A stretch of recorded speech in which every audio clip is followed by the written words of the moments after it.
Foundation and hosted by the National Press Club.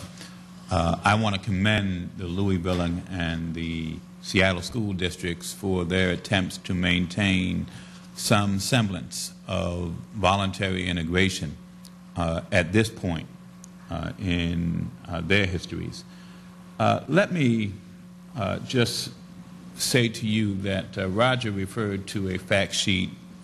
He was referring to the fact sheet that we have available here at the Legal Defense Fund, and I don't agree with his characterization. I don't think you'll see anything in there about racial balancing, and the context there is different than what I think one might get from his comments. There is an attempt by both school districts to maintain racial integration, and in order to do that, they are conscious of a range within which they consider schools to be racially integrated or segregated schools. But you can look at the fact sheet. You can visit the websites of the NAACP Legal Defense Fund at naacpldf.org.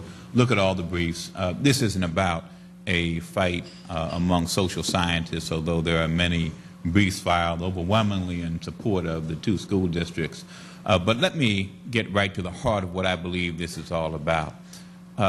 This isn't about racial balancing in some abstract sense. This isn't about discrimination, as Roger indicates it is. This is about what is left, if anything, of Brown versus Board of Education. That's what this is about, pure and simple. For 17 years after Brown versus Board of Education in 1954, and then the remedial part of that decision in 1955, the Legal Defense Fund, which litigated Brown versus Board of Education, and then later on the federal government, and then even later on other groups that were established to do civil rights litigation, such as the Lawyers Committee, litigated civil rights cases aimed at desegregating America's public schools. It was a long, hard struggle. It was not until 1971, when the Supreme Court decided Swan versus Charlotte-Mecklenburg Board of Education, that school desegregation came to most parts of the South, and even then, it did not come easily. During the 70s, many school districts that had segregated themselves pursuant to state law actually desegregated during the 70s and into the 80s. But almost as soon as they became desegregated, our courts turned the process of desegregation into one in which the courts would reach a point where they could take a judicial snapshot of a school district.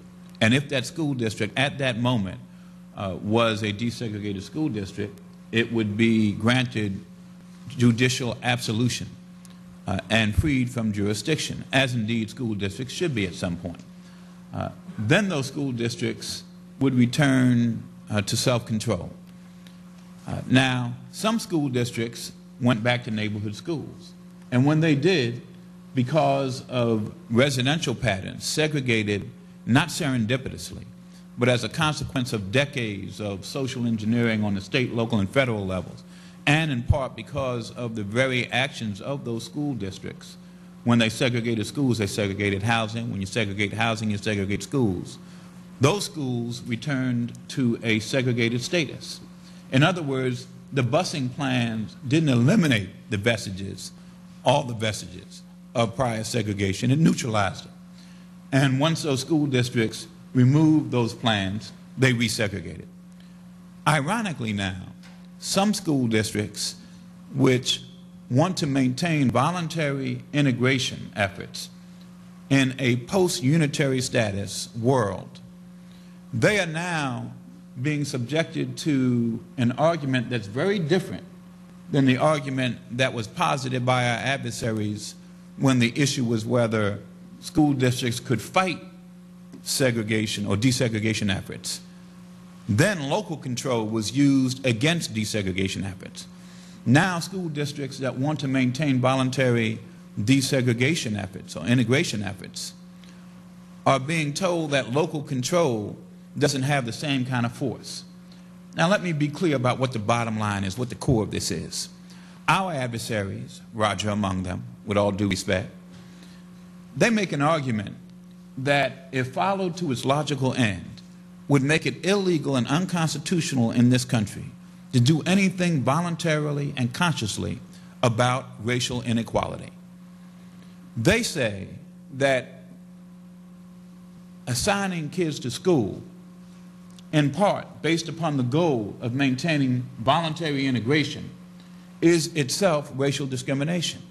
That is an Orwellian argument that takes fact and history, stand them on their heads, and basically would blunt any attempts to pursue all that's left of Brown versus Board of Education, which is voluntary integration. The courts have given up, for the most part, on school desegregation. The days of mandatory school desegregation are all but over. Now even voluntary integration efforts are being called racial discrimination. You figure that out. You think through that. You figure out who stands on the legacy of Brown versus Board of Education, and whether assigning a kid to a school, in part based upon whether that assignment will have segregative or integrative effect, constitutes the kind of discrimination that we've been worried about in this country in our long struggle to overcome our legacy of racial discrimination. The fact of the matter, and I'll close on this point, Roger said that this country is becoming a more multiracial, multi-ethnic society. This country has always been a multiracial, multi-ethnic society. The problem in this country has never been mere race consciousness. It has been white supremacy. There is no symmetry, moral or legal, between attempts to include people on the one hand, between attempts on the one hand to be desegregative or integrative, and on the other hand, attempts to subordinate people, to segregate them, to stigmatize them based upon notions of racial superiority and inferiority.